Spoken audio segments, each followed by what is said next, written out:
Hola, ¿cómo están? Vamos a continuar con el estudio de la unidad 5. En esta oportunidad vamos a dedicarnos al punto 2.2, que es presupuesto público y gasto total, y al punto 2.3, que hace referencia al saldo presupuestario. Para estudiar estos puntos, vamos a necesitar la lectura del capítulo 15 del libro de Krugman, que aparece como bibliografía obligatoria en el programa de nuestra asignatura. En primer lugar, es importante que podamos definir a qué hacemos referencia cuando hablamos de presupuesto público, ¿no? Y lo que tenemos que determinar acá es que el presupuesto público es una herramienta que nos va a servir a nosotros para ver cuáles son los gastos o los egresos y cuáles son los recursos o los ingresos de un determinado nivel gubernamental. Esto quiere decir de cualquier nivel del Estado, nacional, provincial o municipal. Es importante también tener en cuenta que para nosotros el presupuesto público es una ley, tiene un formato de ley que es diseñada por el Poder Ejecutivo, pero que es aprobada a través del Poder Legislativo, ¿sí? Entonces, el presupuesto, si bien surge desde el Poder Ejecutivo como una forma de establecer los lineamientos de las políticas o de las acciones generales que se van a llevar a cabo, tiene que ser aprobado por el Poder Legislativo, ya sea por la Cámara de Diputados, en nuestra provincia, o por la Cámara de Diputados y Senadores a nivel nacional o en las provincias que son bicamerales. Una vez que esto está claro, podemos pasar a considerar cuáles son los componentes que va a tener entonces este presupuesto. Por un lado dijimos que los presupuestos nos van a mostrar cuáles son los ingresos con los cuales cuenta ese Estado y por otro lado nos va a mostrar cuáles son los gastos que tiene el Estado. Cuando hablamos de los ingresos, podemos diferenciar en 3 o 4 tipos principales. En primer lugar tenemos lo que son las tarifas o tasas, que son importes que el Estado puede cobrar por la prestación de algún servicio. Puede ser como contraprestación de un servicio que esté determinado o medido, o puede ser que sea por un servicio que se supone que está siendo usado por el contribuyente, aunque no lo sea, ¿sí? En este sentido podemos tener, por ejemplo, el pago de una tarifa. Cuando yo pago una tarifa, o mejor dicho, cuando el Estado cobra una tarifa, está haciendo referencia a un servicio que es utilizado por el contribuyente y que se sabe cuánto o en qué cantidad se consumió. Como por ejemplo, cuando se paga el agua, la energía eléctrica, ¿sí? Que son empresas provinciales y que, bueno, hay que pagar para poder consumirlas, pero su cobro es en función del consumo que yo hago. Por el otro lado, los estados pueden cobrar tasas. Las tasas, si bien se cobran sobre un servicio, es un servicio que se presume usado. Esto es, los municipios, por ejemplo, cobran las tasas de alumbrado y barrido o de recolección de residuos, sin importar si yo, como contribuyente, utilizo o no utilizo esos servicios o en qué medida los utilizo. Es decir, si yo no saco la basura toda una semana, el Estado me sigue cobrando por ese servicio durante toda la semana. Y si yo saco durante una semana el triple de basura que lo que venía sacando normalmente, el Estado me cobra lo mismo, ¿sí? Entonces, cuando hablamos de tarifas, son pagos que se hacen en función de un servicio que está identificado en cantidad, su uso. Cuando hablamos de tasas, son pagos que se hacen con una presunción de uso, sin importar que yo lo haga o no, ni en qué cantidad lo haga.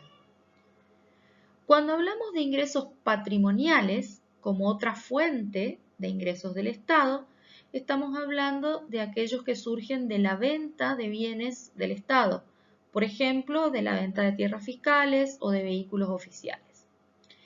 Y por último, tenemos la fuente de ingresos recaudación impositiva, que en realidad es una de las mayores fuentes de ingresos que tiene el Estado. Estos impuestos pueden ser directos o indirectos. Los impuestos directos son aquellos en los cuales está identificado claramente cuál es el contribuyente, por ejemplo, el impuesto a las ganancias, mientras que los impuestos indirectos no necesariamente están identificados los contribuyentes, como por ejemplo el impuesto al valor agregado o el IVA. ¿Sí? Otra forma de decir es que los impuestos directos recaen sobre las personas y los impuestos indirectos recaen sobre los bienes.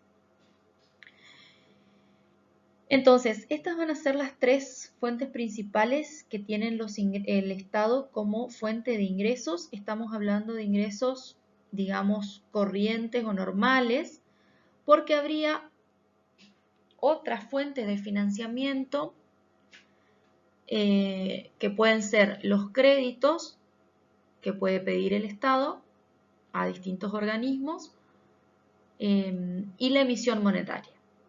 ¿Sí? Pero esos son como fuentes extraordinarias o no habituales. Asimismo tenemos los gastos del Estado.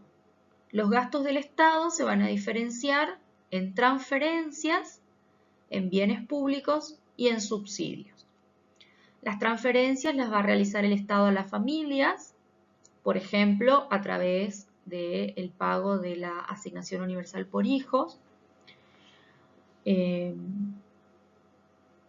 Los bienes públicos, obviamente, son los gastos en los que incurre el Estado para proveer como oferente de bienes públicos a toda la sociedad.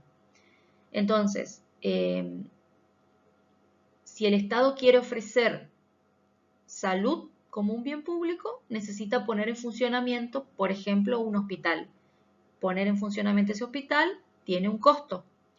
Ese costo es del que estamos hablando acá como un gasto o egreso del Estado, que va a implicar el mantenimiento de las instalaciones, las camas, los medicamentos, el pago de sueldos de los médicos, de los enfermeros, del personal de limpieza, etc.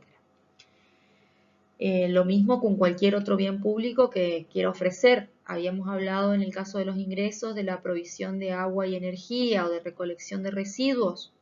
Esos servicios que si bien van a generar ingresos, también tienen gastos, ¿sí? Para ponerse en funcionamiento.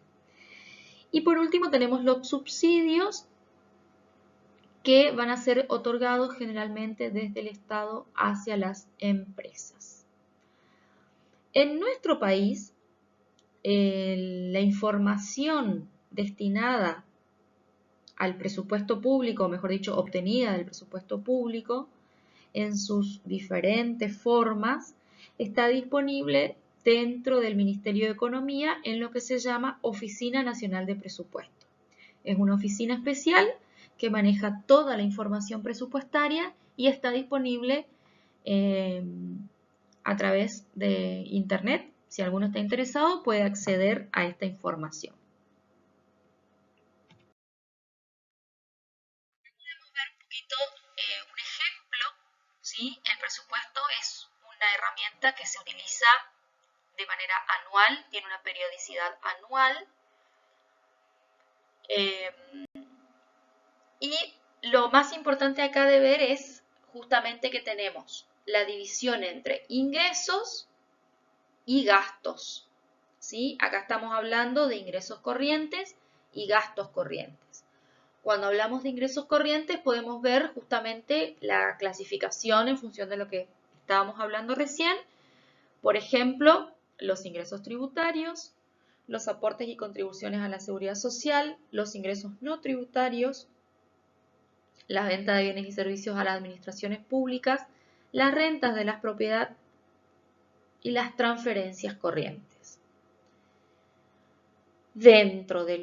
Esos serían los subrubros de los ingresos corrientes. Luego, dentro de los gastos corrientes tenemos gastos de consumo, intereses y otras rentas de la propiedad, intereses en moneda nacional, intereses en moneda extranjera, o sea, intereses que hay que pagar. Otros, prestaciones de la seguridad social, impuestos directos, otras pérdidas y transferencias corrientes. Si nosotros tomamos el total de ingresos y le restamos el total de gastos, vamos a tener lo que se llama el resultado económico, que puede ser un ahorro o un desahorro.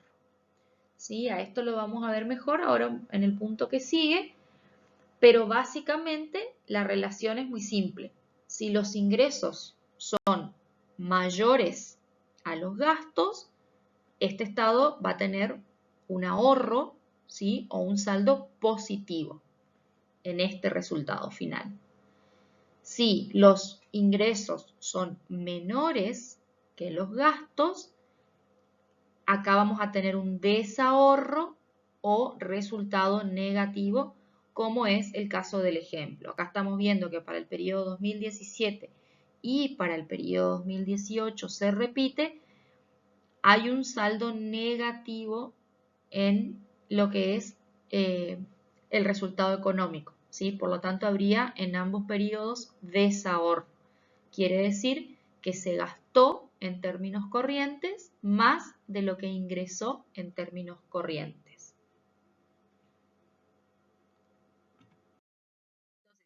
Entonces, esto es como para ver algunos ejemplos en cuanto a datos actuales del sector público nacional.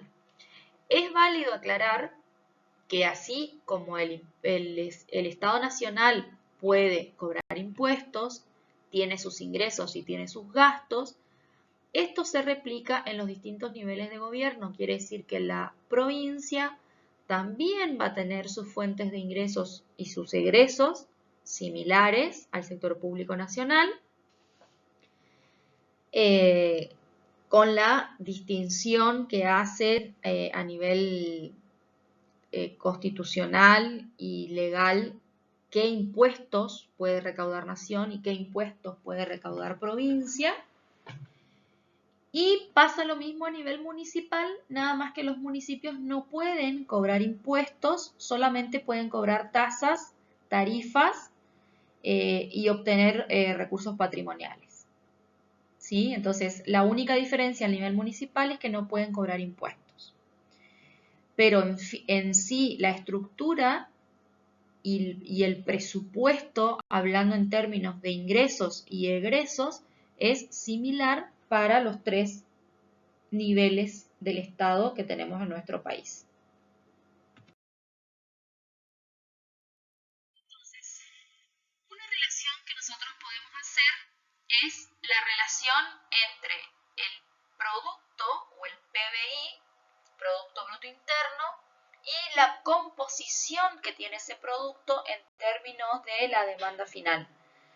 Podemos decir que el producto se compone del consumo privado y el consumo público, más la inversión, más las exportaciones, menos las importaciones. Definimos al PBI como el valor de todos los bienes finales producidos en una economía. A este concepto lo vamos a ver un poquito mejor en profundidad, cómo se calcula y todo en las próximas unidades. Pero iniciamos ya en el concepto teniendo en cuenta que el gasto público es un componente del Producto Bruto Interno. Entonces, El gobierno, al estar controlando este gasto público, ¿sí? Porque obviamente que el gobierno toma la decisión de cuánto y en qué gastar, puede influir en el consumo privado y en ciertos casos también en la inversión tal cual lo plantea Krugman, ¿sí? Eso lo puede hacer justamente a través de lo que se llaman políticas fiscales, que pueden ser expansivas o contractivas.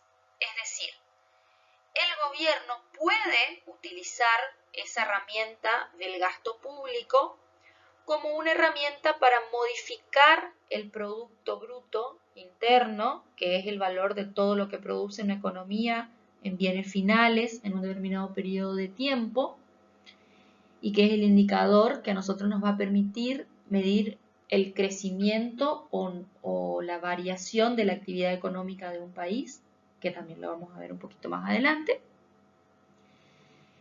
a través de estas herramientas, ¿sí? La política fiscal se va a tratar siempre de modificar el gasto público a través de la modificación de las compras que haga el gobierno de bienes y servicios, de los impuestos que cobra ese Estado y de las transferencias que puede hacer a las familias o a las empresas. Entonces, cuando hablamos de una política fiscal expansiva, estamos hablando de que el gobierno puede aumentar la compra de bienes y servicios, o puede reducir los impuestos, o puede aumentar las transferencias. Cuando hablamos de política fiscal contractiva, estamos diciendo que el gobierno puede disminuir las compras de bienes y servicios, puede aumentar los impuestos y puede disminuir las transferencias. Si vamos a ejemplos concretos,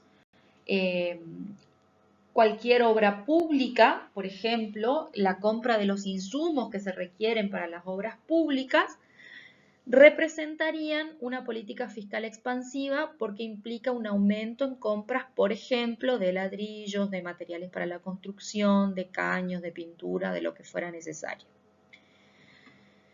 En nuestro caso particular que estamos viviendo en este contexto de pandemia, podríamos tomar como ejemplo de política fiscal expansiva los bonos que está otorgando el gobierno, ¿sí?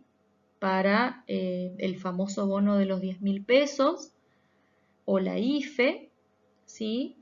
El aumento que se les dio a los jubilados por única vez, el aumento a la asignación universal por hijo por única vez.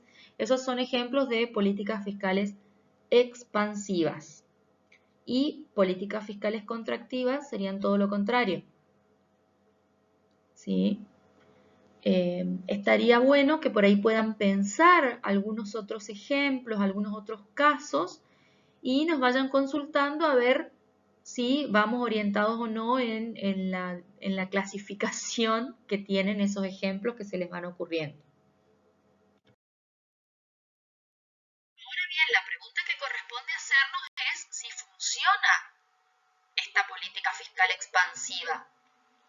Porque el objetivo de la política fiscal expansiva sería que mejorar la economía, ampliar esa economía.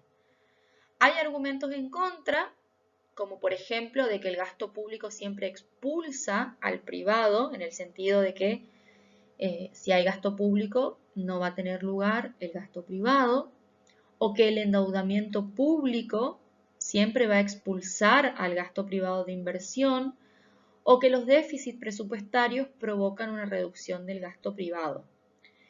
Claramente, estos argumentos, si bien tienen su fundamentación, están probados a través de la experiencia que no tienen cabida en la mayoría de los contextos.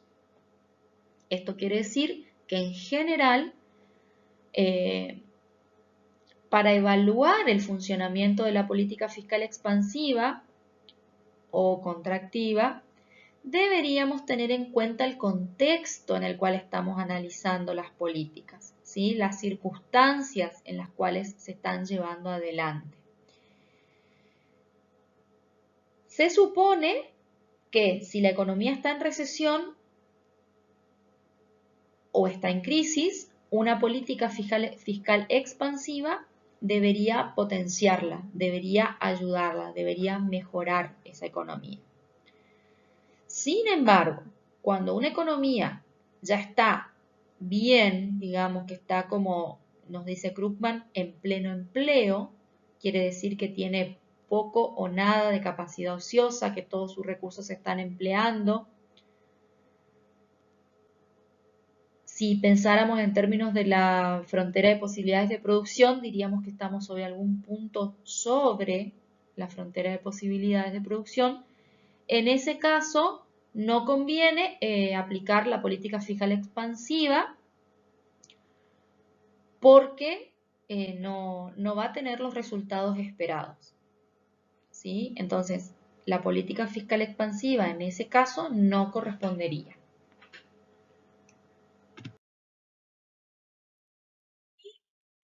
Lo que nos queda ver es la cuestión del saldo presupuestario, que justamente saldo presupuestario es el nombre técnico que tiene lo que veíamos hoy en el cuadro, ¿sí? En el cuadro de datos al inicio.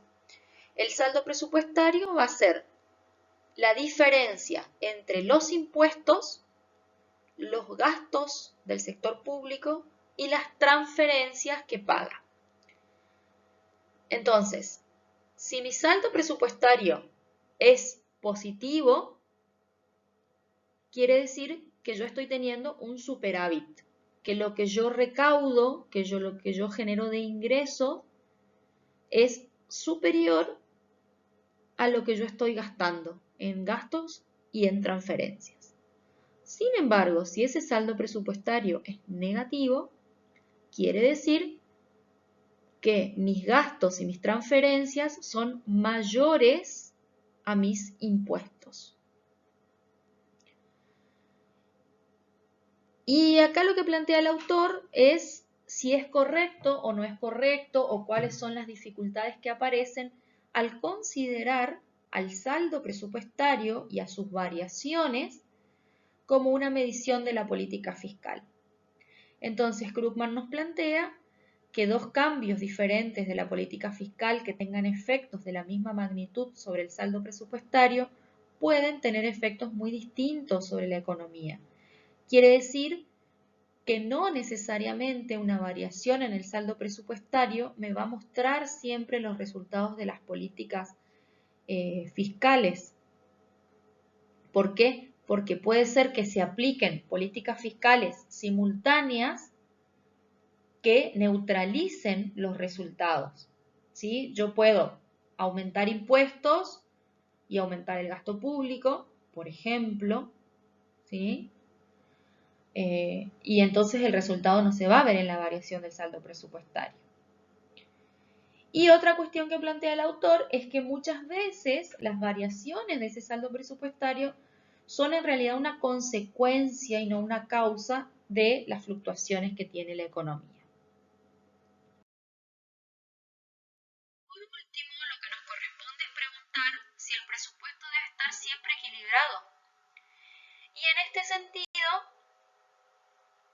no hay una posición unificada, pero sí lo que nos propone Krugman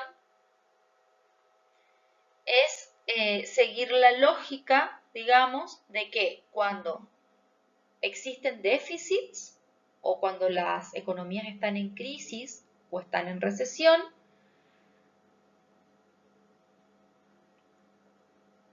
no estaría mal, digamos, de que los gobiernos tengan déficit porque esto implicaría que puedan estar utilizando políticas fiscales expansivas para justamente recuperar esa economía. Y lo contrario en años buenos o en años en que la economía está bien, ¿sí? Hasta incluso plantea el hecho de que decir o obligar a los gobiernos a tener equilibrios presupuestarios en todos los periodos o en todos los ejercicios, no estaría cumpliendo el rol de estabilizadores automáticos, ¿sí? Entonces, es bueno plantearse esta pregunta y es bueno ver las respuestas que pueden surgir como alternativa. También estaría bueno que podamos revisar el ejercicio 2 y ver qué se planteaba en este caso con la autora Joanne Robinson. Esto es todo lo que tenemos por ahora y bueno, esperamos que haya servido como un pantallazo con respecto a los temas que estamos viendo y quedamos a disposición para recibir sus consultas, sus preguntas y lo que plantea de interesante por ahí este punto es que ustedes puedan leer, buscar un poco de información en las noticias, escuchar en los noticieros, a ver qué conceptos pueden acercarlos de lo que aprendimos en la teoría a las problemáticas actuales de la realidad de nuestra economía, tanto nacional, provincial como municipal. Hasta el próximo encuentro.